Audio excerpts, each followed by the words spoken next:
I think we're better now. We're back. Okay. Or are you pushing buttons? I pushed the wrong buttons. I don't know. It is what it is. So we'll do your intro again. Here we go. Let me just do the Brother Joseph. I knew you'd come. Yeah, I don't know. It's just some weird stuff. He's sitting right next to you. That's a little weird. I know. It's kind of weird. Can't look up and look you in your eye. Gotcha. All right, guys. As always, it's the Rebellion Wrestling Radio Show. We're here to talk the world of the wacky world of professional wrestling, as we only know how, as 30-something-year-old nerds. That's what we do. Guys, as always, you can check us out at RebellionWrestling.com. We're on Facebook and Twitter at RWR_wrestling. Join us on Facebook at Rebellion Wrestling Cast. Pretty original there. And we are on iTunes and Spreaker and pretty much anywhere else you can find your favorite pro wrestling podcast. Just type in the words Rebellion Wrestling, and we will be there. We will be there to hold you in the night and to whisper sweet nothings in your ear about giant muscular men in spandex. And if you guys want to love us a long time, be sure to go to ProWrestlingTees.com/Rebellion Wrestling. Get yourself a kick-ass pro wrestling t-shirt. Get one for yourself, get one for your friends, loved ones. They're pretty cool shirts, and we're going to look to be having some new designs up soon. Again, it's ProWrestlingTees.com/Rebellion Wrestling. And in just about 2 to 3 weeks, we will be live in beautiful Elyria, Ohio for Mega Championships Wrestling's Mo Money, Mo Problems. It's going to be Saturday night, March 25th, 2017. And we're going to see tons and tons of kick-ass wrestling. We got Ring of Honor's Shane Taylor going to be there, going one-on-one with Big Mo himself. We got some fantastic matches as well. Guys, go to Mega Championship Wrestling. Check out the card. MegaChampionshipWrestling.com. Check out the card. Get yourself some tickets and just hang out with us. It's a lot of family fun. And we just want to see you and want to hang out. All right. Dude. It's Wednesday. This is our new night. It's kind of weird. Hump day? I know, right? It is hump day. You might want to talk into the mic. I gotta get you. Hump day. Okay, a lot better. Is that better? That's a lot better. Yeah. You are like working on like a special project. What do you have right now? What is? What I do, I'm just trying to get. You're trying to get my peas in the pot. Trying to get your what you call it, your list ready for our countdown later on in the episode. Before we get into that, I want to talk about some news. Joe, I know you're more of like a WWE guy, WWF guy, because we're old school. You watch any TNA at all, or have you watched TNA in the past? No, but I'm aware of the 17 people who have just recently left. Yes. Yeah, unfortunately. So the whole thing with TNA, and we got to stop calling it TNA because they're changing the name. They're going to be known just by Impact Wrestling, apparently. They were bought out by Anthem Sports. Apparently Dixie Card is out of the picture. She's still with the company. She's pretty much the background. They brought back Jeff Jarrett. They got Dutch Mantel, a.k.a. Zeb Coulter, doing some booking there. I think Tom Pritchard, or Bruce Pritchard, excuse me. He's coming back to the company to do some creative work, I believe. I don't know exactly what their roles are, but there's a lot of changes going on. And some of those big changes were some releases. Like, I don't know if they were just redoing some contracts or some people's contracts were up, but we got a lot of people that, according to the internet, and if it's on the internet, it's got to be true. Of course. These following individuals are no longer with Impact Wrestling, and that goes with former TNA Knockouts champion Jade, former guest of the show. Mike Bennett and Maria Kanellis are apparently gone from TNA or Impact Wrestling, so I got to break that habit.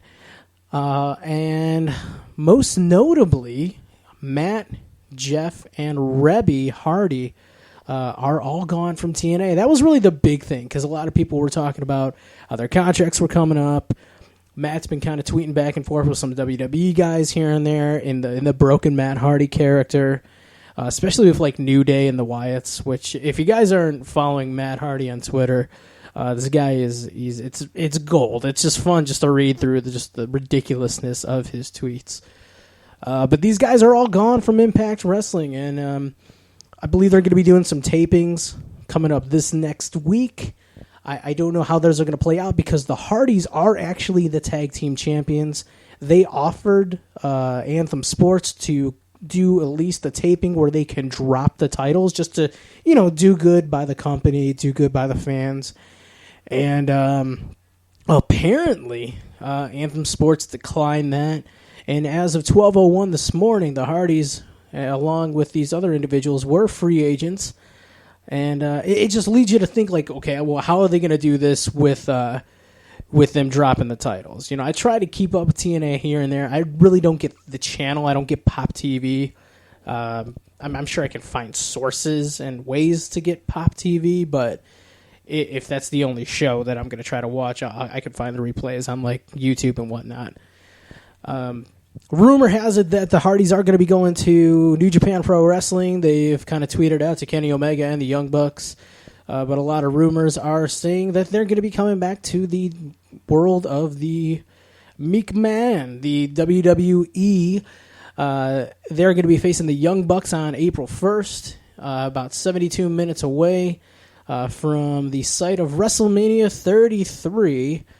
And again, rumors, internet. These guys might be showing back up in their home promotion of World Wrestling Entertainment. Would you? I mean, well, first of all, were you a Hardys guy, or like were you like who were your tag teams like when we grew up? Because that's Attitude Era. That's when we grew up. Big Hardys guy. I mean, anytime you think of Hardys, you think of, for me personally, TLC 2. One of the greatest ladder matches, well, tables, ladders, and chairs matches of all time.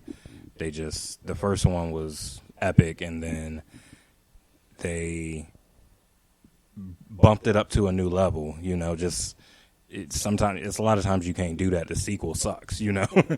So, but this time they definitely made it hard to top, and I mean, I don't know about you, but I haven't seen anything like TLC 2, like that right there. Even, what was that, 2001 maybe? Yeah, I think it was WrestleMania 17. They, we could pop that in now and it would still hold value to today's wrestling. Big Hardys fan. I always liked Jeff more than Matt because I felt Jeff was more agile and everything.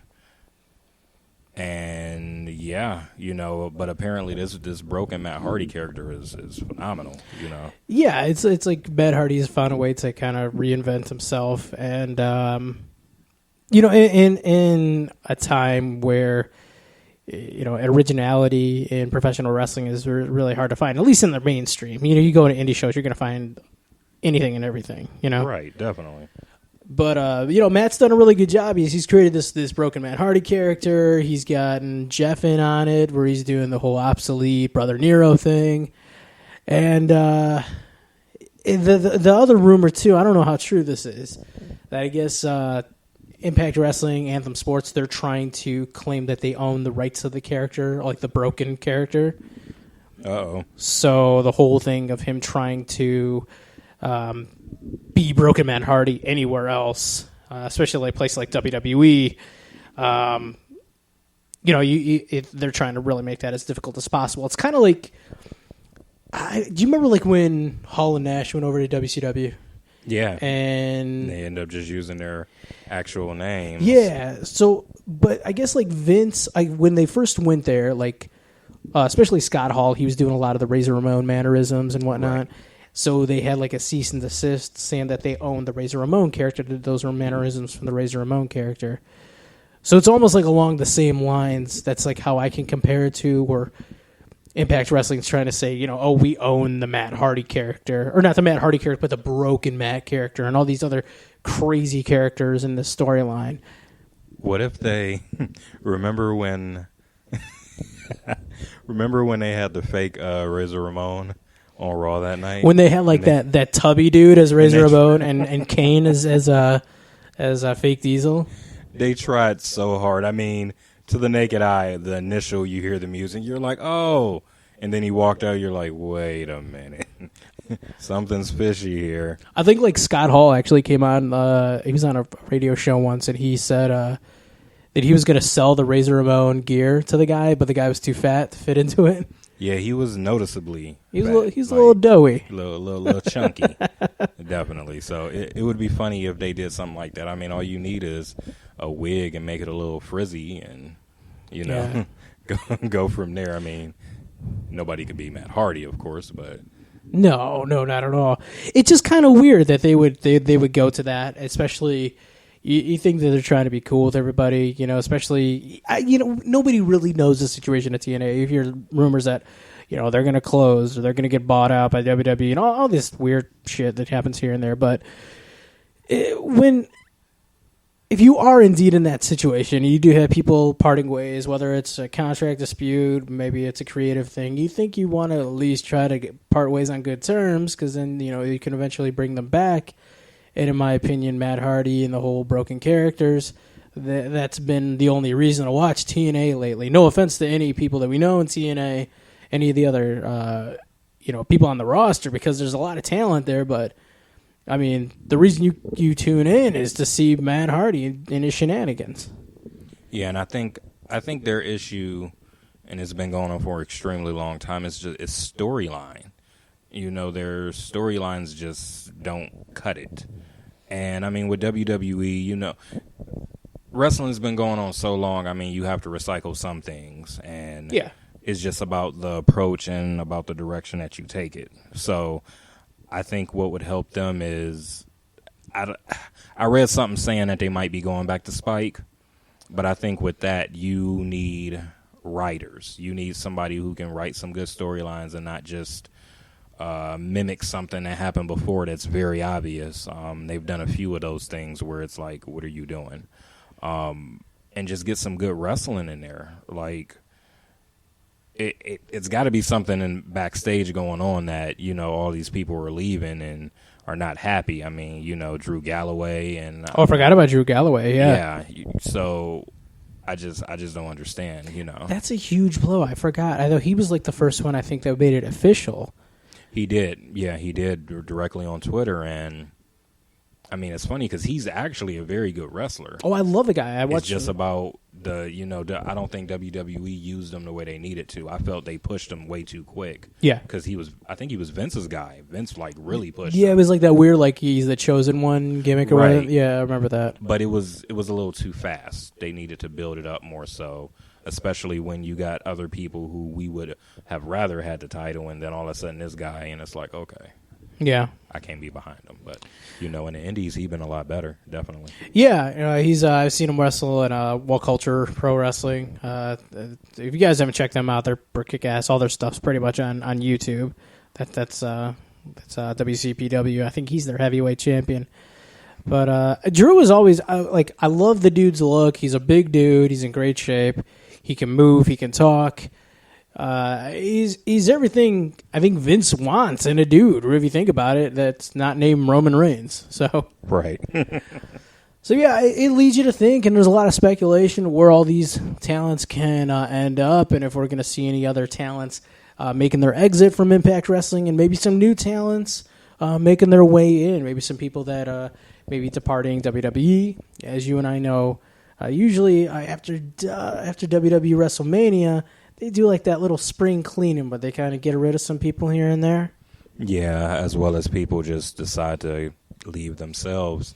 I mean, if you're not being used right or enough, I guess you can say, which I don't know about you. I don't know if we talked about it, but I've never been a big fan of the brand split. When they first did it, it was fun. What was that, 04, 05 or something like that? Yeah, I think it's around there, yeah.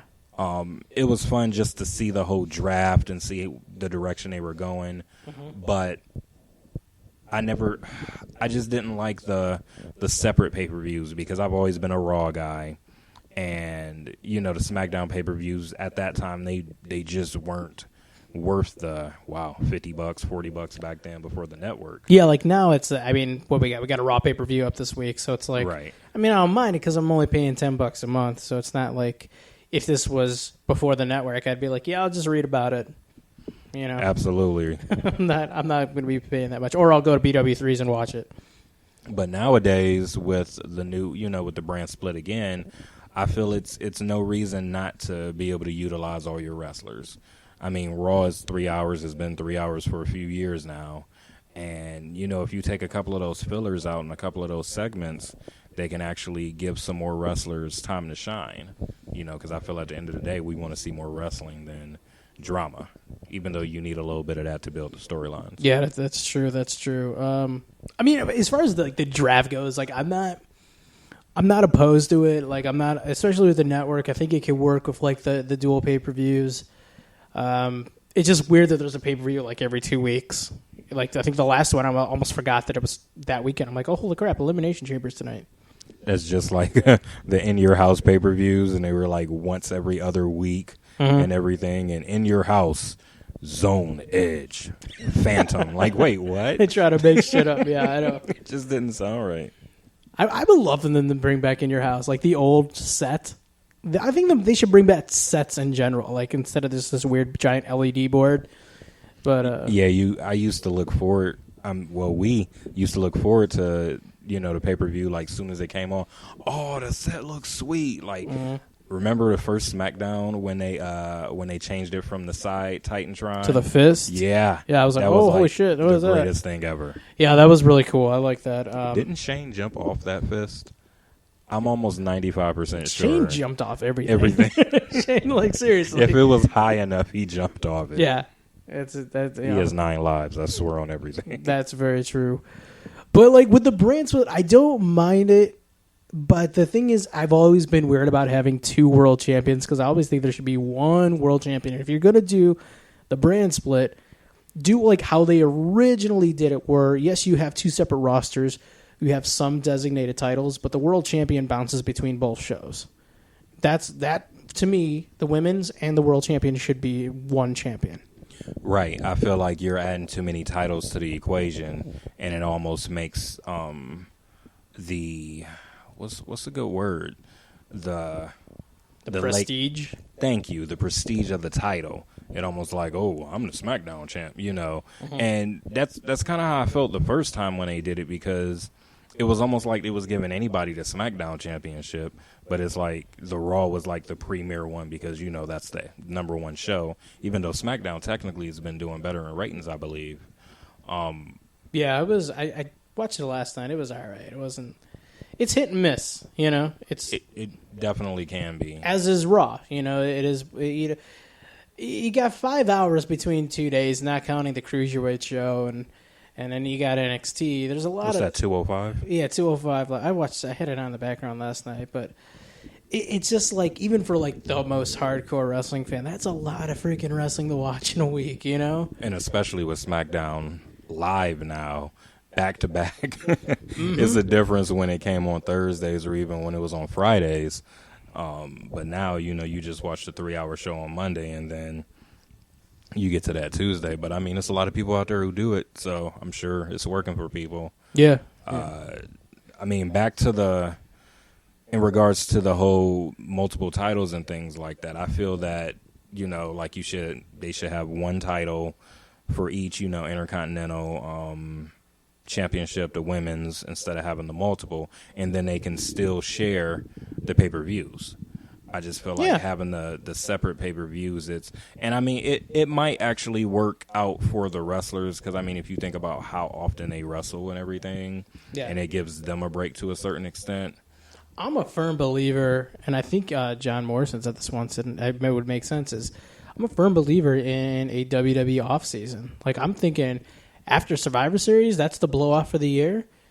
You do like a few best of shows, because like around the holidays, I mean, I don't know about you, but like I'm trying to get ready for Christmas, New Year's, Thanksgiving, trying to spend time with family. I'm not really worried about what's going on Raw or SmackDown or anything. So why not have the blow off be at Survivor Series for both shows? You do a few best of shows, and then you kick off the season at the Royal Rumble. I mean, everybody's there anyways. That would make sense, definitely. I know. Their argument would probably be they're gonna lose a lot of money. That the storyline build up for Royal Rumble Because don't they already say, the new season of Raw, don't they start at like the first week of January? Yeah, it's like super weird. Like they do like the season premiere, but it's like at random. It's not like right at the very first one in January. It's like random times, But, it is what it is. I'm going to watch regardless. I'm a wrestling fan. I'm hooked. I'm a sucker. I mean, they're doing something right, apparently. So yeah, that's they've been true. doing it all these years. Someone who doesn't think that the WWE is doing something right is a gentleman who asked for his release today and was granted his release. That man was none other than former World Heavyweight Champion and U.S. Champion, the All-American American, Jack Swagger. Do you know he got released today? No, that sucks. I was actually Were you a big Swagger, Mark? I was a big Swagger fan going all the way back to when they brought back ECW, even though at that time... When he had the knockoff Rage Against the Machine music? Yep. I was a fan of his, but it's all about gimmicks, and at first, when he first came, I didn't like him, and then towards the middle of his career, his WWE career to be exact, I liked him. I thought he was going really well over his All-American persona, but just not using him right. And I don't know. I wish the best for him. I'm sure he can go somewhere and shine. I could see him showing up in like Japan or like Ring of Honor. I think apparently a lot of people go to New Japan and make a star out of them. So I mean, look at Albert. yeah, who then true. came over here. I thought his gimmick was sweet when I first seen him, and then it bombed. Exactly. Completely. What was he? Lord, the heck was his name? What? It wasn't Lord Albert. It was something else. It was Tensai? It was. Was yeah. it Tensai? Okay. But then didn't they take the Lord off of it? Like not even like a week later or something? There's like some kind of like some people got offended or something like that. Right, like usual. I don't know. I'm like, how do you... sensitive people. Yeah. It's just wrestling. It's wrestling, people. Yeah, people lose their freaking minds, man. I mean, hey, man, just go on Twitter, especially after any WWE pay-per-view. Go on Twitter and watch people lose their effing minds. How they're going to cancel the network and they're going to tweet out to this person, that person, because their guy didn't win, Right. And somebody's getting buried all the time. I don't know. It is what it is. Can't please them all. Speaking of WWE pay-per-views, before we get into our meat and potatoes of the show, our countdown, I do want to kind of run down. We do have a WWE pay-per-view this Sunday night. It's the last stop before WrestleMania, so I mean I'm definitely intrigued with this one, especially by the card, how it looks on paper. That's going to be WWE Fastlane. You and I were at Fastlane last year. Yes, we were. I was slightly disappointed. It was lackluster at best, and it's usually like when you go, you're maybe a little bit more biased. You're like, oh, that was really good. That was really good. I remember like on the train ride home, me and Chase were like, that really wasn't a good pay-per-view, was it? Like that was kind of shitty. Like yeah, it sucks because I mean typically anytime they come to Cleveland, it's amazing. Period. Point blank. Yeah, I mean Taker came back last time we were here, or that they were here, at least on Raw. I'm actually going to be going to NXT this Friday, so I'm a little pumped for that. You have to let me know how that is. I know. Definitely. Hopefully, I don't get shanked or anything because it's in a rough part of town. I guess I don't know. Is that technically a rough part of town? It can be. It technically can be. Speaking, yeah. You're not in the deep end of it, but you are in an area where it is less favorable. Gotcha. I'm actually going solo, meeting some people down there, so hopefully everything turns out. We're gonna see That's some. not solo. That's not well. That's solo driving down. Okay. Solo traveling. Okay, I get you. Meeting up with some people, but we're not sitting together. Just lock your doors. I will. Yeah, hell yeah, I'm locking my doors. Regardless of if I live or die or not, WWE Fastlane will continue, and it will go on this Sunday night. Let's run through the card. We have our pre-show match. It's a cruiserweight tag match. We got Rich Swann, a.k.a. I know my buddy Daddy Fat Nasty. He likes to call Rich Swann Coco Jr. Yeah, looks just like him. Against Akira Tozawa. Brian Kendrick and Noam Dar with Alicia Fox. That's how he says her name. Are you a fan of the cruiserweights? I heard they're not doing too good with that show. I'm sure they're not. You know, 17 other shows on right now. So, I mean, when you throw another show out there and it's like, oh, another one, you know, I don't know. It's just so much. It's you're asking so much of me, and I was so little time. I was pumped to be like, okay, cool, cruiserweight title's back, cruiserweights are going to be back, but I don't think they need their own show. I think just mix them in with the roster, right? Just they can shine on, NXT, Raw, and SmackDown. I think NXT would probably make more sense. They have a secondary title down there, but I don't know, man. It's weird because we always talk about too many shows and whatnot. But, I mean, if you're going to do anything with the Cruiserweights, if you are going to give them their own show, maybe replace, Main Event or Superstars or what. I don't even think Superstars is around anymore. But you have it go on before SmackDown because SmackDown's on a Tuesday night. If guys like you and me, if we end up going to SmackDown and we got to work the next day, I'm not sticking around and watching, 205 Live. I'm not going to watch another show. But I agree, definitely. That's just how I feel. I don't know. We got some people. I don't know if we have them in the chat, but shout out to Augustus Freeman and Siren Lemieux. Okay, all right. That name is awesome. Isn't it amazing? So that's actually our fake wrestling crew at work. They wanted shout outs on the show. So there you go. Hey, Augustus Freeman. Daddy Fat Nasty and Siren Lemieux. So that's it. So I don't know, man. This match, it's the good guys versus the bad guys. I think it's a throwaway match as much as these guys are talented. It's just why, really, why?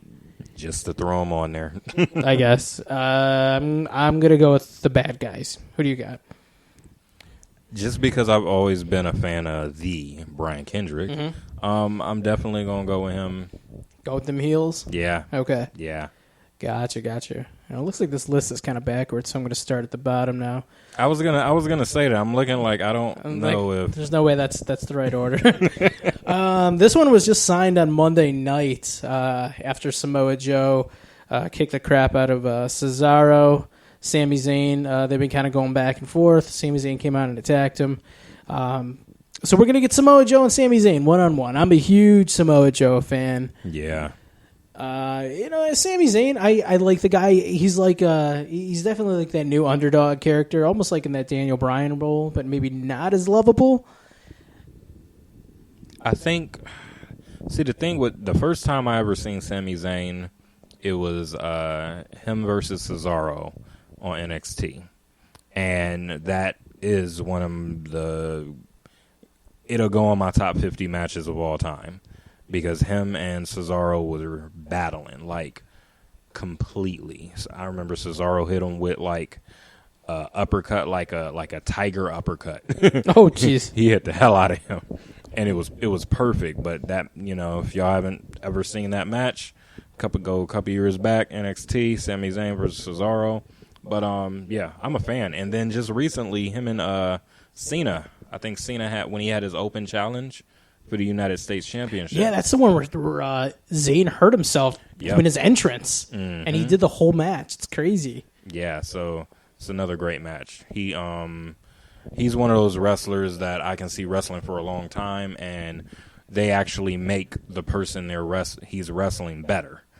He carries them really good. So, and of course, with wrestling, it's all about chemistry. So, oh, absolutely. I think this one is going to be.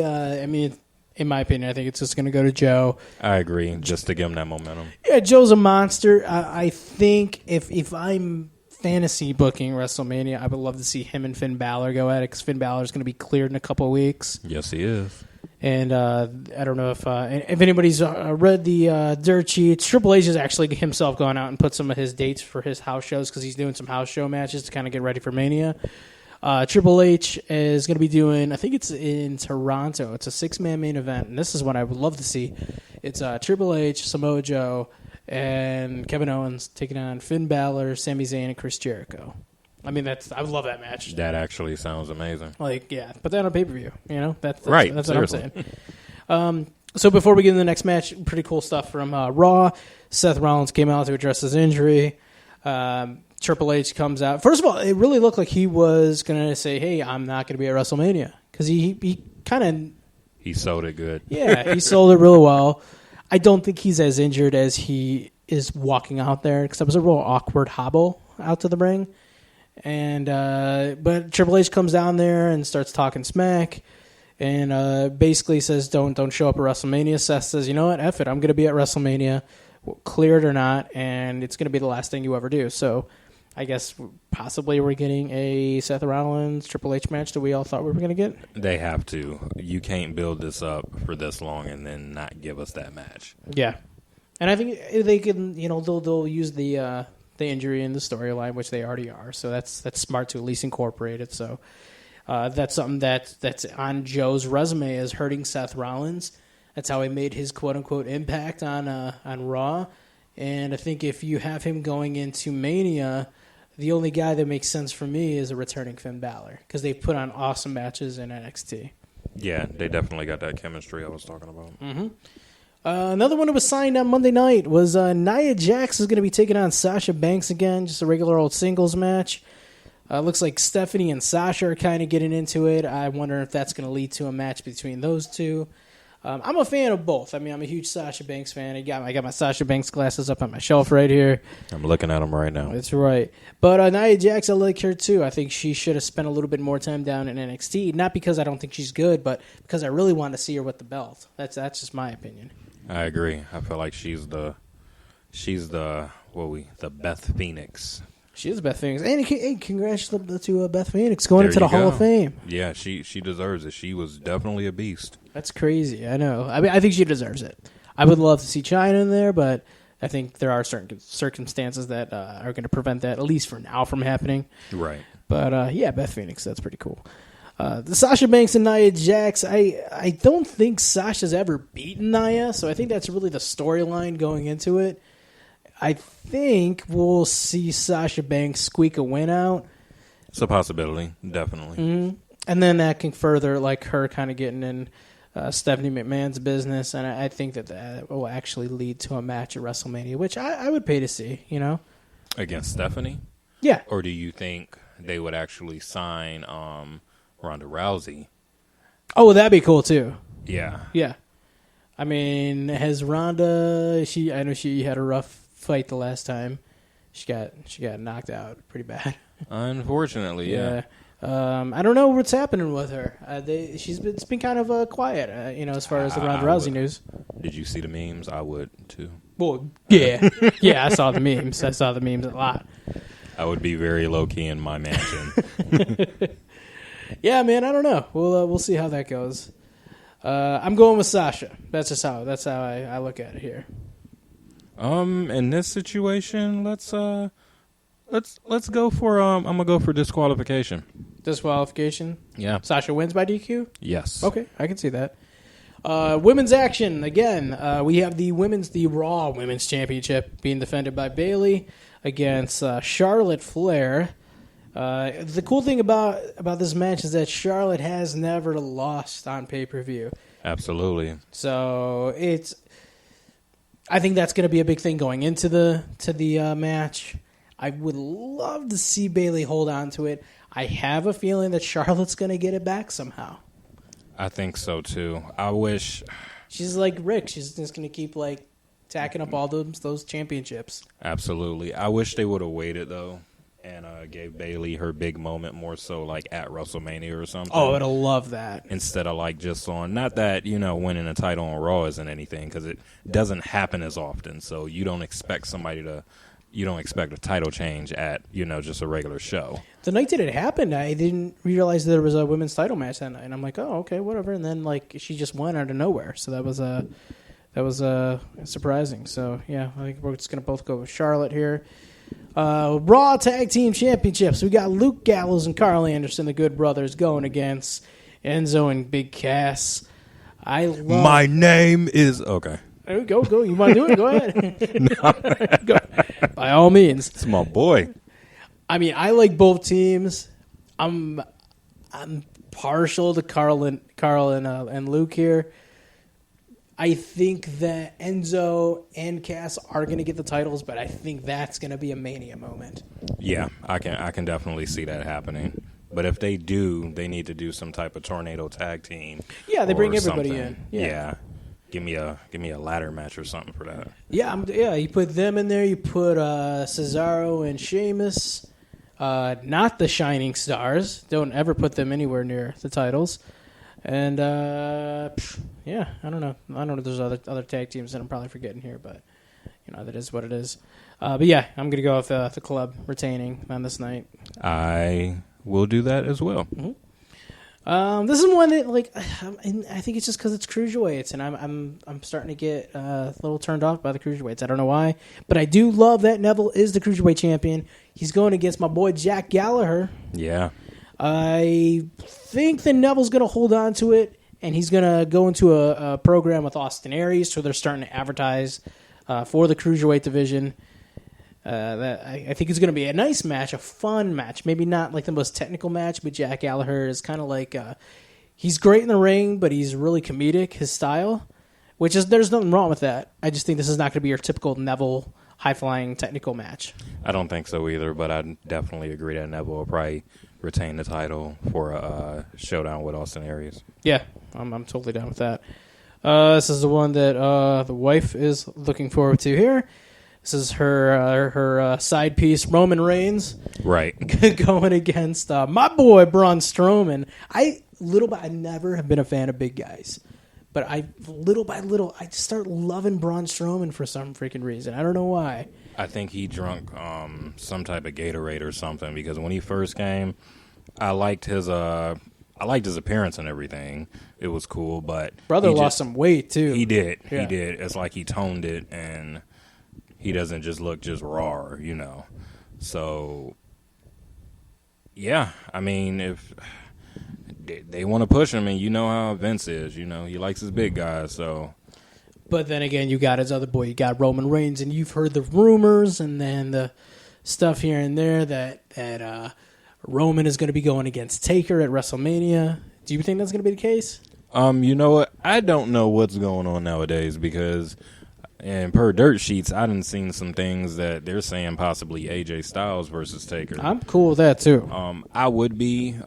Personally, I would like to see Cena, just because I feel like out of anybody he's never wrestled or. You heard him name drop last night, right? Did you watch SmackDown last night? No, I missed that. That's okay. So he's doing a promo with The Miz, and he's like, you know what? He's like, because he was saying Miz was accusing Cena of backstage politics and all that. Okay. And he's like, if I got what I want, I'd have The Undertaker at WrestleMania this year. So then later on, he goes to The Miz. He goes, you may not be The Undertaker, but if you cross me again, you're a dead man. So I'm like, It was a really good promo between the two, but pun intended. Here's my thing. There's the rumor that they're going to be doing the mixed tag match between Miz and Maurice and John and Nikki at Mania, which I don't want to see. I don't really want to see that unless it's super quick match. But if they do this tag match in 2 weeks, I think it might leave enough time to build Cena and Taker, because you still got 2 more weeks before Mania. Yeah, that is pushing it to build an Undertaker Cena match. In my opinion, I don't think we're going to get Cena Taker this year, but I think the seeds are planted for Cena Taker next year for Taker's final match, because it is in New Orleans where he dropped the streak, in the same building. Really? Yeah, it's going to be New Orleans Superdome next year. I think this is a way to kind of plant those seeds. Interesting. Okay. You can do the challenge how they did with The Rock the next night. You could. I mean, the build up for that was phenomenal. The marketing and everything, the promos, it was perfect. And definitely perfect. Taker don't even need to be in the ring to build up matches. No, just hear that gong. Exactly. And then, if Cena's going to be taking some time off, which is rumored, Right. That's good to keep him healthy, because that's the last thing you want, is to build this match a year from now and for one of them to get hurt. Yeah, that's a big no-no, definitely. So I do think we're going to get Roman and Taker this year. I think we'll finally get the heel turn of Roman that we really want. I'm really scared if we do get that Roman is going to beat him. See, that's the thing. That's the problem. So, unfortunately, and I don't want to say it because I don't like to speak about it, but, Taker, the streak has been broken. So the matches aren't as, I guess you could say, important, even though I look forward to Taker because he is my favorite all-time wrestler. Absolutely. But do you have him lose again? Like, I feel like that almost... Or, you have, him get brutal. Okay, you remember when he beat Hunter, but he got carried out on a stretcher? Right. So you have, Taker, barely win like that, but then Roman kick his ass after the match. That could be a way to, just start stomping him out, and just be a poor sport. Yeah, that's how you turn Roman heel. You get Taker to win, get Taker off TV for a little while. Mm-hmm. And then Taker could get, a rematch, get his revenge, at SummerSlam or something. I feel they need to go back to the Big Four, really pumping up SummerSlam and really pumping up Survivor Series. Yeah. Going towards the old, elimination matches, not just one old school one, but the whole night should be that in my opinion. Yeah. I'm down with that. I'm cool with that. So, I got Roman winning. Who you got for this one? With this, I'm going to say Roman as well. Definitely. Got it. And our main event, before we get to our countdown here, we got Universal Champion Kevin Owens going against Goldberg. Goldberg. Are you a Goldberg guy? Yes. You are, man. Okay. And they got and the fact that he came back with the old music. WCW music, yes. And not the rendition one. Mm-hmm. Oh, man. It's just, it's pure nostalgia. So here's the thing. Well, we know we're getting Brock and Goldberg at Mania already. That's already signed. It's been advertised. Does Goldberg get the belt so you make it for the title? Yep. And then Brock takes the title? Yep. That's exactly what I think they're going to do. Brock drops at the Smojo the next night. I would love that. Hey, I would be down with that. I'm down with that, too. The question, though, is Goldberg going to squash Kevin Owens?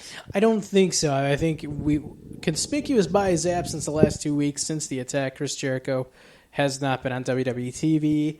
He did a house show appearance where he got attacked again by Kevin Owens. They did show it on the website and on YouTube. I think we'll get some kind of run-in from Jericho.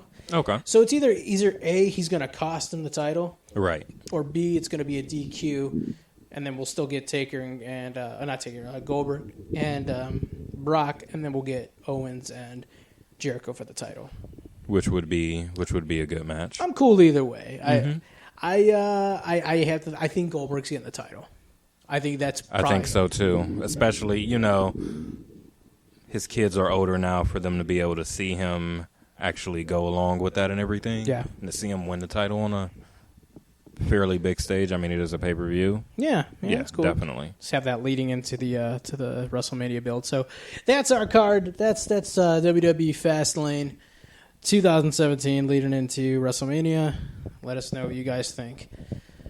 All right, so we talked about it last week. We want to do it right now. Right here, right now. We love countdowns. We love lists. Who doesn't love lists? It's the final countdown. Oh, God, I should have sampled that. I'm going to sample that, and then that's going to be for every countdown. It's just you singing that. There you go. There it is. All right, last week we talked about entrance themes. This week, your idea, great idea, are finishers. Other than entrance themes and characters and glitz and glamour, if your guy has a cool finisher, that just puts him over the top. If it's cool looking and Right. You can hate the guy. You might not even like them as a person, period, point blank. But if they got a raw finisher, WWE raw finisher, you get that? I do get that. That little pun. Pun intended. I love it. Okay. It makes it so much better, just period, point blank. It's, man. Yeah. Finishers. So we kind of made a list. I got mine. I left mine in my work bag, but I do remember what I put on there because it took me all day to finish this. If you think of all the finishes in the world, I could really think of the ones I really like, and I was really trying to put a lot of thought into it. Finishers that are practical, finishers that make sense, and finishers that look cool. Yeah, I would say the look is a big deal. The look and the delivery of it. Like, do you remember MVP's shitty old finisher? Oh my good. I don't even remember what it was called, but he'd like wrap his leg around the dude's head, grab his arm, and try to like spiral him to the floor. Are you looking up the name right now? I have to. I see you grabbing the iPad. I almost feel like it's called the MVP or something. It might be, but I remember like that's the worst finisher. I think like Orton had it for a while. Like everybody had that dumbass finisher for like at least their first finisher. And I think I'm pretty sure Orton had it. That is a really good question. It's called the Playmaker. The Playmaker. That's what it was called. That was terrible. I hated that finisher.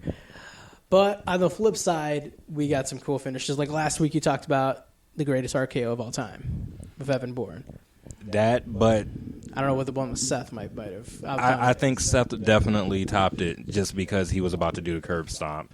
And if you really look at how high he was in the air. Oh, yeah. Like, dude had flight. And Orton it was perfect. Like, Evan Bourne, like, period, point blank, to me, that is the best RKO I've ever seen. And then the Evan Bourne one comes as a close second. But he's had a few after the Evan Bourne, but even before Seth, where, they've tried to do something off the top rope, and he's caught him perfectly. So it's, like I said, it's the delivery and it's the output, and the delivery and the output of that Seth Rollins one at WrestleMania was phenomenal. I mean, the crowd went crazy. I almost blew my load just looking at it. Like, dude, did he die?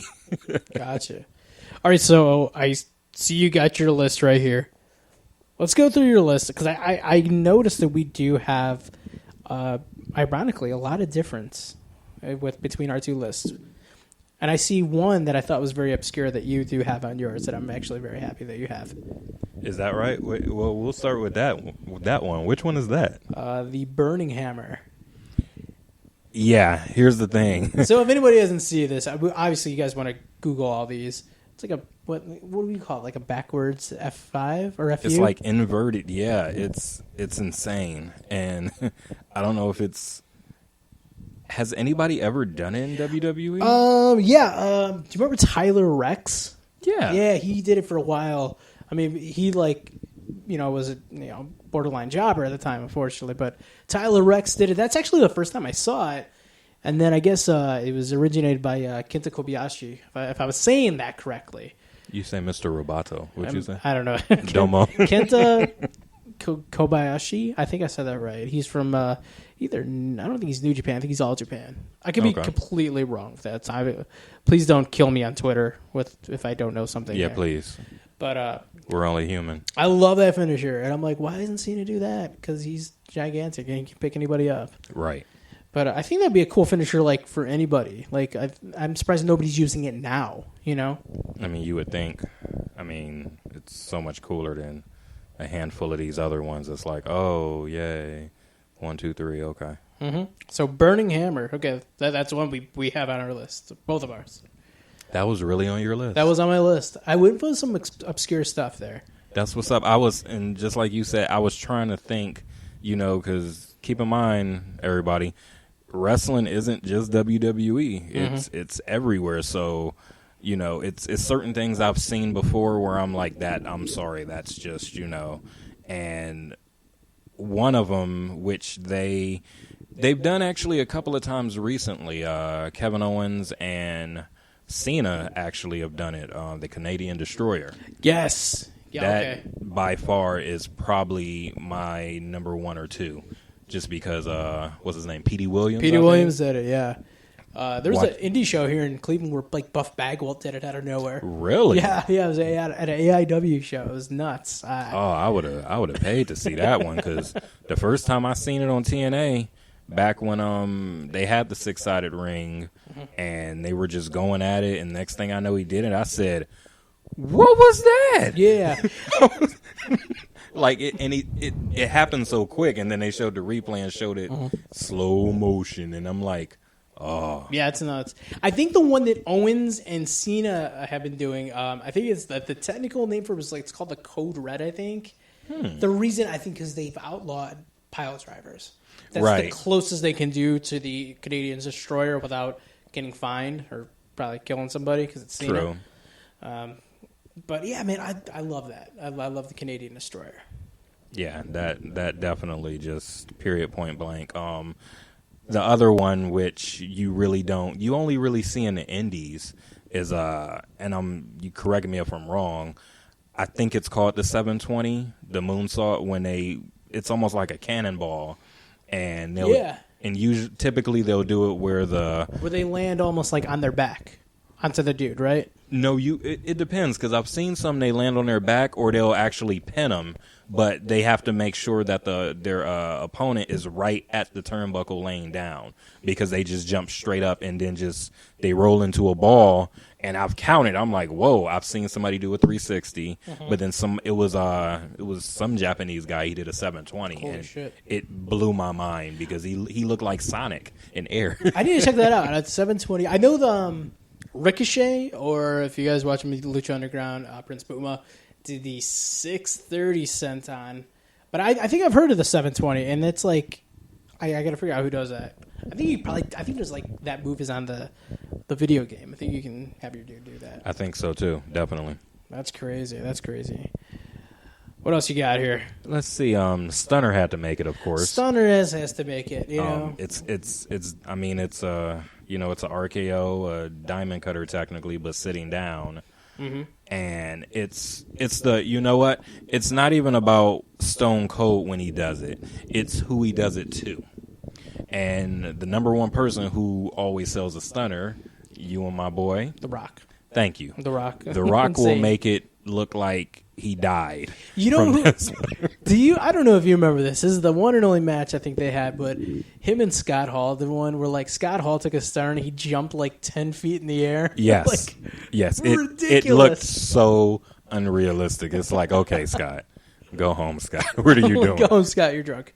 But yeah, I Rock. shouldn't say that. He's a nice guy, actually. Right. He actually got his life together. Yeah. I think it was DDP Yoga, if I'm not mistaken. DDP, yeah. If you watch the resurrection of Jake the Snake, it's not just Jake the Snake, but they show the whole thing with him and Scott Hall. I had a chance to meet Scott Hall last Christmas, I think 2 Christmases ago. I remember you telling me about that. Yeah. Nicest dude in the freaking world, man. Gigantic. I didn't think he was that big. See, it's crazy. It's crazy how when you look at it on TV, it's just like it was an event I went to, sit in front row, and Kane was wrestling. He was right in front of me, and I came to his navel. I'm like, what is this? Yeah, like, am I that short, or are you just that tall? He's just that big, yeah. All right, man. Yeah, the stunner. Yeah, I mean, Rock, in my opinion, yeah, took the best stunner. My favorite thing is like when Stone Cold was, I think it was 97, like when he was legit injured, but it kept him on TV. Right. When he would just come out in the middle of whatever match it would be and just start stunning people for no reason. And didn't care, period. Yeah. Except Vince McMahon, because whenever he stunnered Vince, Linda McMahon, Stephanie. Linda took the worst stunner ever. Yeah, she did. Okay. But they didn't sell it. They would just like crumble over, like like, can you bounce or something? Yeah, right. It's just, and of course that's the effect. Rock made it look good. Even Shawn Michaels, Shawn was good. They sold it perfect. To be honest with you, if I'm not mistaken, I think it was either The Rock or Shawn Michaels. He stunnered them and they flew out the ring. Like they actually bounced and flew out the ring, and like I was screaming. Like I thought it was the funniest thing ever. Hoping they didn't break their neck or something, because it's like, dude, you oversold that. That's completely crazy. I love it. Love it. What do you got on your list here? What's the next one? Sweet Chin Music, of course. Shawn Michaels was in my top 3. And as the original. I mean, everybody nowadays does a friggin' super kick. Right. And it sucks because it's just not the same. But looking at you, Young Bucks. Right. We're going to get so much heat. Because everybody. I have my Young Bucks autograph on the wall, so I love you guys. There you go. I think it's just because Shawn Michaels came out of nowhere. If he didn't tune it up or something. So, like, anytime we see him show up on Raw or SmackDown or pay-per-view, someone's getting super kicked. I'm itching for it. Like, please, just let me see it. Like, can you get your leg up? Oh, he did it. So, yeah, definitely Sweet Chin Music. I went to go see the resurrection of Gavin Stone, hoping somebody's going to get super kicked. See? Never did. I'm kidding. I didn't see that. But it looked actually funny. It is what it is. DDT. I believe Jake the Snake was actually the original creator of the DDT. Yeah, I guess. Do you ever hear a story about how it was created? It was created by accident? Yes, I did. Yes. Yes, I remember reading that, and I was like, oh. So if anybody doesn't Sweet. know, yeah, the story was like he had some dude in a front face lock. I think the guy accidentally went forward. Jake slipped, and the guy's head went to the mat, and he knocked himself out. So that was the end of the match, and it was just like, holy crap, that's an awesome finisher, and it was an accident. That side note, that reminds me of that episode of Family Guy when the two cars crashed, and he was like, there's peanut butter in my chocolate, and there's chocolate in my peanut butter. This is Officer Reese's. Right. Like, oh, we have a DDT. Like, okay. I know, right? Oh, man. What's your favorite DDT? See, now that's hard. That's hard because I'm a big Miz fan. I love his the floor DDT, from the knees. You know what? That's the thing. I don't like that one. You don't like that one. I like Edge's because his was more so like out of nowhere. Mm-hmm. I like that, and it has to be like a authentic DDT, not the one where you fall flat on your stomach, on your belly. Yeah, right. I don't like that one. It got to be the full. The Rock would do a good one because he would do it, and then he would do the people's elbow after that. Yes. A lot of times, it's delivery. Raven did a good one. Of course. Raven too. Right, yeah, definitely. Big ups to Raven. That I would actually have to say Raven would be one of the top ones because it was perfect. And there was like that period in time, like the late '90s, early 2000s, where like everything was about ECW. If y'all remember XPW, I think everybody and their mother did a finisher as the DDT. Like Sandman did a DDT, Tommy Dreamer did a DDT. Like everybody. Everybody did a DDT. So, I mean, it's legit. Probably some of you probably hurt somebody with, obviously, because that's how it was created. I've gotten DDT'd before. Me and my boy Sean wrestling in the house, and he DDT'd me. He straight up DDT'd Yeah, you? he DDT'd the mess out of me, too. I was just laying there. I'm like, okay, I'm going to lay here. 1, 2, 3. Yeah, I lost. Yeah. Yeah. You bring me some water, please? Yeah, definitely. Oh, my God. Yeah, we've never... God. Okay, think about it. Side note. If you ever did, like, backyard wrestling as a kid, as adults, do you ever look back, you were like, man, we were so stupid. Like, we could have killed ourselves. Easily. I mean, we used to put a couple of mattresses in the backyard, and then we would have old, like, washer or dryers or something as the turnbuckles and jump off of there. You know, We did you jump know how to off the do swing set. Yep. Yeah. Definitely. I couldn't do a backflip. I'm still scared to do one, but I would do a front flip and fall on somebody. And yeah, those are the younger days and everything. You would try the risky stuff if you get your buddy, and if you guys have like somebody at a pool. There's always somebody trying to do like a freaking swanton or do something stupid, and they come up from the pool and they're coughing and everything because you screwed up your swanton. Yep, absolutely. Actually, me and Sean in high school, we went around 3D'ing people. Like, and we only did it to people we knew that wouldn't like get pissed off, of course. But yeah, we actually 3D'd somebody through a table. Not even joking. You can call him right now. We got in a lot of trouble for that. And yeah, I did one of you at least yell "testify" after? Nah. No. Nah. When I say we did it and we ran, was it one of those? Oh crap, we're in trouble. Yep, it was one of those like up 3D, boom. Crap. Oh, he went through the table and we ran. We were gone. Like I don't even remember what happened the rest of that day. I just know I was kind of like in witness protection. Nice. And then he turned on me and they 3D'd me in the middle of the hallway, and them hard marble floors. Yeah. I sold it too. I laid there. I was You do the twitch? Yep, I was twitching like Devon. Lovely. Do you have any tag team finishers on yours? 3D. There it is. Yeah. Got the 3D. Yeah, 3D. It's I've never seen a bad 3D.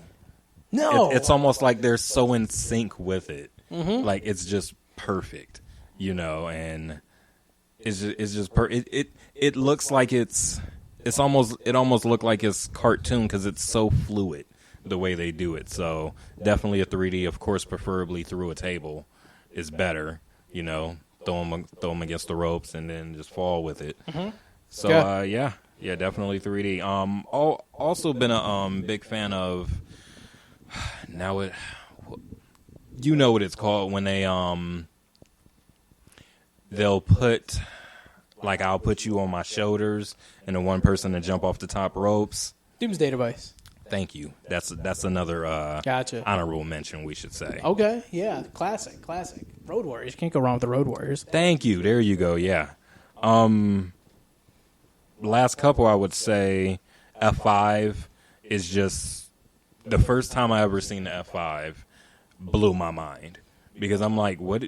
Okay, what are you about to do? A torture rack? Yeah, Okay. Yeah. Cool. Okay. I got to see. I would tell you, I got to see Brock Lesnar before he debuted in a dark match. Really? Yeah, I went to it was the last SmackDown before Mania 18. What was that, like, Jacked or Hogan, Sunday Night Heat or it was something? Yeah, it was like one of those shows. I don't even think it was a show. I think it was just a dark match. Okay. And this big dude came out. I think he wrestled Kurt Hennig, and he beat Kurt Hennig. And it makes sense because I guess they were actually good friends in real life. And yeah, that guy. That's the first time I saw the F5. Huge, like. I'm sure the crowd went crazy too. Yeah, like, and it's nothing else like it really, from the aspect of especially then. So. Oh yeah, that was unheard of at that time. That's crazy. So, and the last one, which not sure if I named it right, but Victoria. Oh, I see. Yeah, the Black Widow. Yeah, is it actually called the Black Widow? Yeah, Okay. It's either Black Widow or the Widow's Peak. It's something with Widow in it. Now I'm second guessing myself. Very underrated finisher. It's like a backward stunner. Yeah. And it's just the way it's the way she does it and falls with it that I've always wondered, like, why don't any of the men have this finisher? You know, Yeah. Albert Tensai actually has something similar. You know what? He was what was the tag team with him and Test? Was it TNA? Yes, That's it was. when Trish first came, right? Yes. He had one that was similar to it, but you know they really didn't win like that. And you never got to really see it. So, but yeah, Black Widow, definitely. Love it. I like your list, man. It was good. It's diversified, or is that a word? Diversified? It's diverse. There you go. It's good. Mine, okay, so like I had some of the same ones you had. I had Burning Hammer. I did have the Canadian Destroyer, so we can knock those two out. Oh yeah, Fist bump. I'm a TNA guy. So a couple of the other ones I also had RKO, but I had the RKO and I put RKO / Diamond Cutter. And the reason I asked that I put it on there because Randy Orton, yeah, he does like the RKO out of nowhere. Obviously, it's a shirt and there's memes and there's vines everywhere.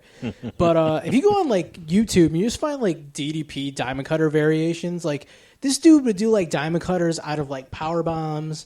He really out would. of like everything. Like I love DDP personally, but I think that like his variations were more creative. You think? No knock against Randy Orton, because like Randy Orton, like okay, I love like the Evan Bourne stuff, the Seth Rollins stuff. When he would like throw a dude in midair and do it, right? That's cool. But like I remember like DDP doing like I think Guerrero did like a head scissors and in mid catching him hit him with the Diamond Cutter.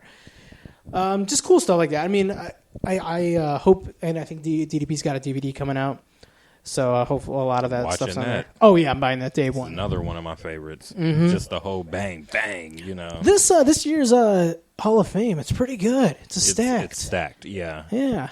Even yeah. I'm not a big. I never watched because they were before my time. But Rock and Roll Express, but I'm starting to go back and watch some of their stuff. It's not bad. Not bad. I like their stuff.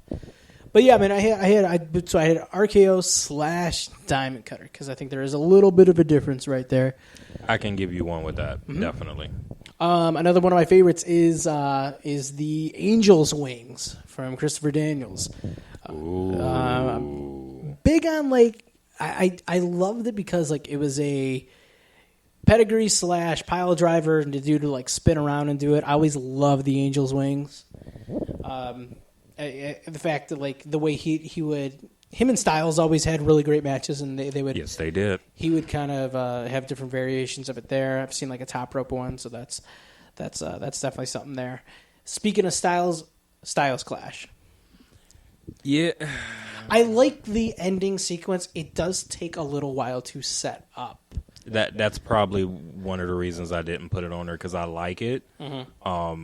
Especially the fact that, you know, he does it and then he can he can roll you over into a pin. So. Yes. Yeah.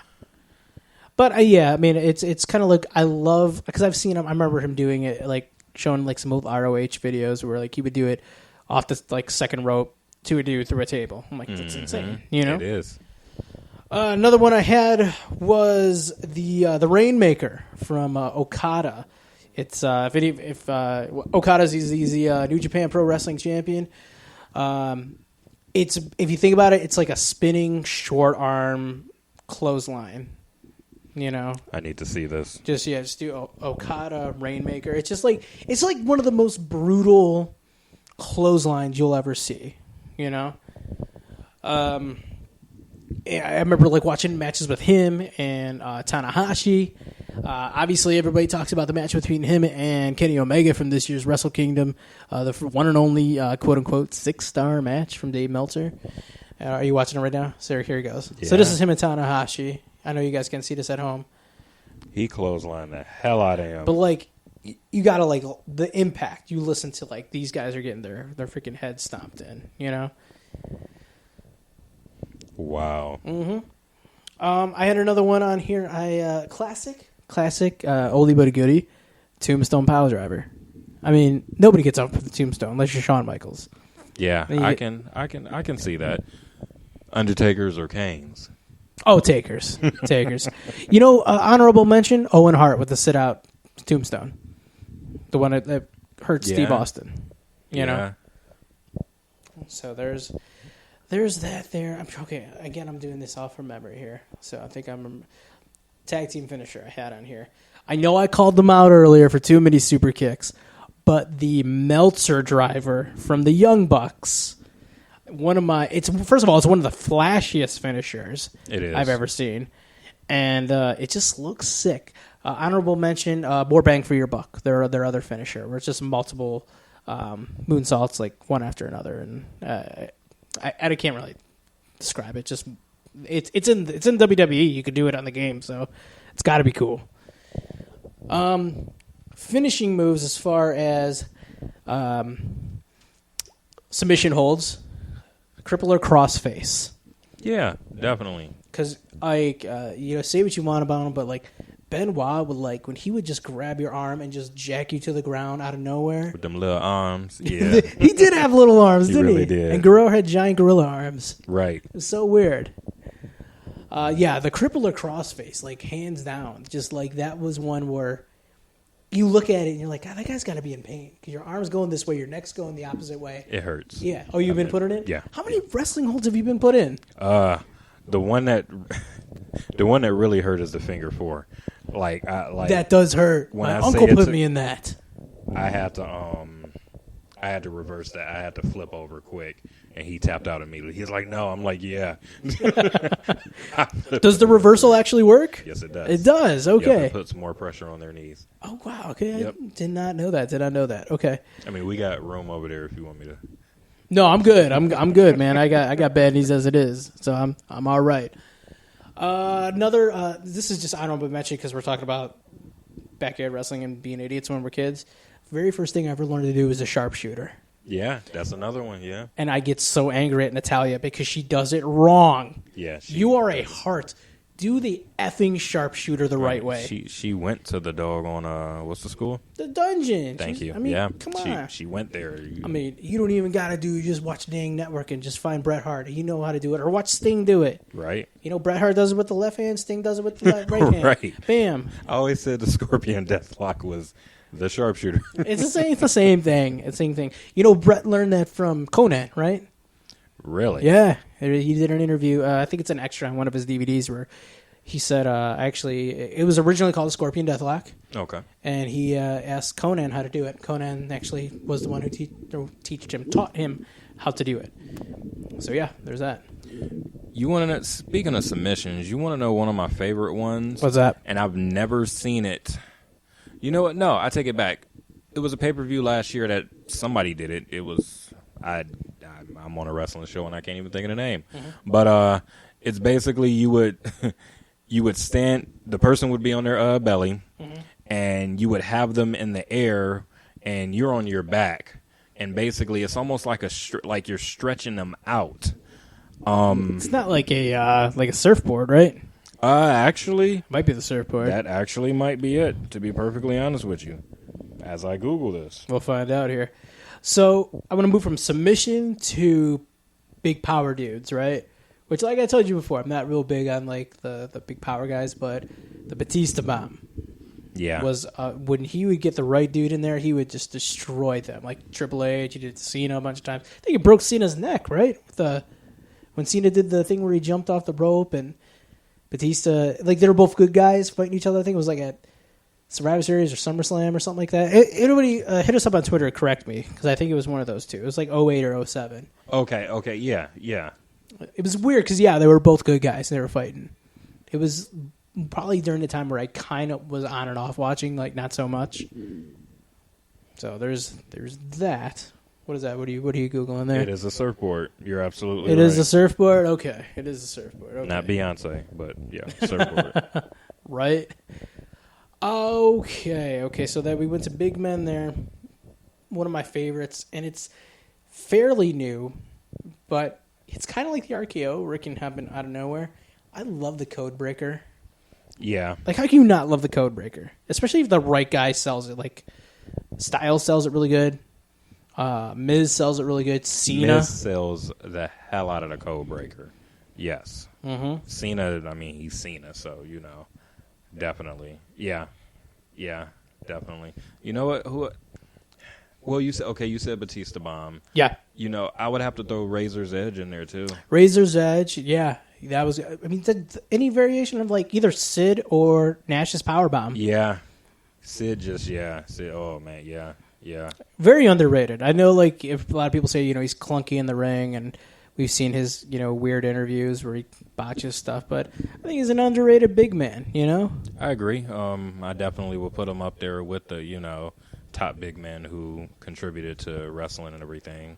You ever seen a video when he broke his leg? Yeah. That's tough. That's messed up, man. I didn't know that actually happened on a Nitro, like actually live. Yeah, like, that's crazy. It was like they showed it, and it's like, oh my god. And to this day, I think it's still in the network. I don't think they edited it out or anything. They didn't, because that's how when I seen it on Facebook, I was like, no way. And I went and found the actual episode and brought it up, and it was just dangling, just there. And then I found an interview with him where he was mad they wanted him to jump from the top rope and stuff. So really? That was the reason that it happened. So gotcha. It wasn't his fault.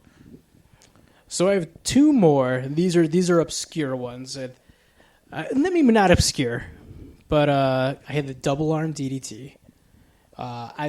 Not so much Mick Foley's, even though I love Mick Foley. Okay.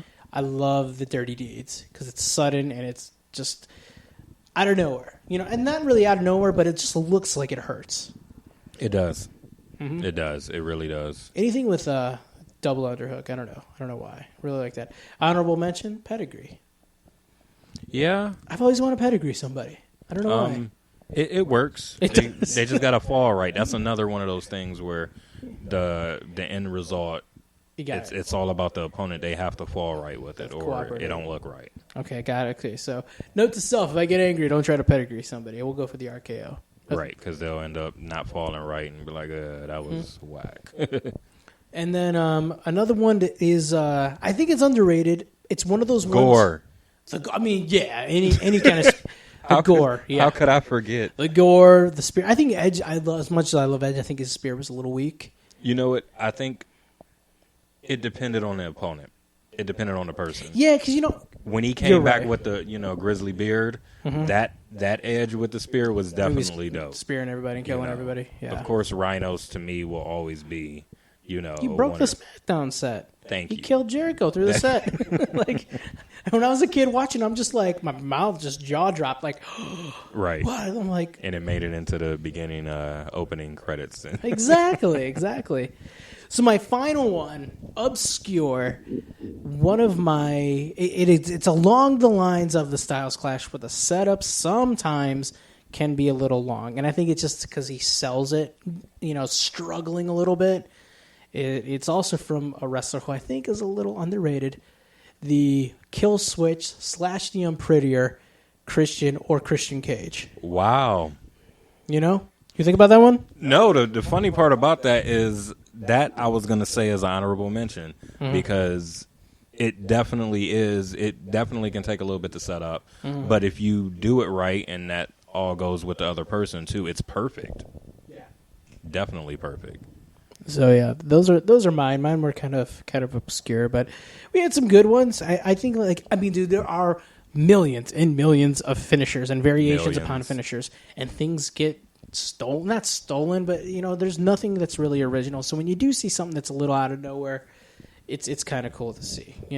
Right, and it all goes with what someone likes. It's people out there like, well, how do you don't have the rock bottom on there or something like that? And I mean, hey, other people be like, well, the bookend was better than the rock bottom, so same thing. But he some didn't might fall. say that. So That's true. It just really depends.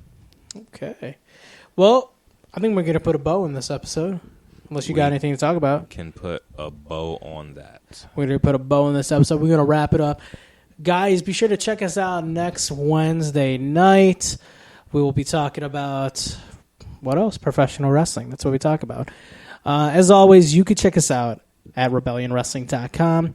We were on Facebook and Twitter at RWR_wrestling. Also, our Facebook fan page, Rebellion Wrestling Cast. Check that out.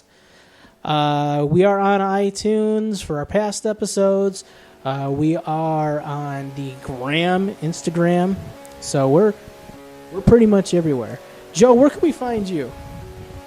You can find me on Instagram, or like my fellow colleague said, the gram, at JoeDubRTB.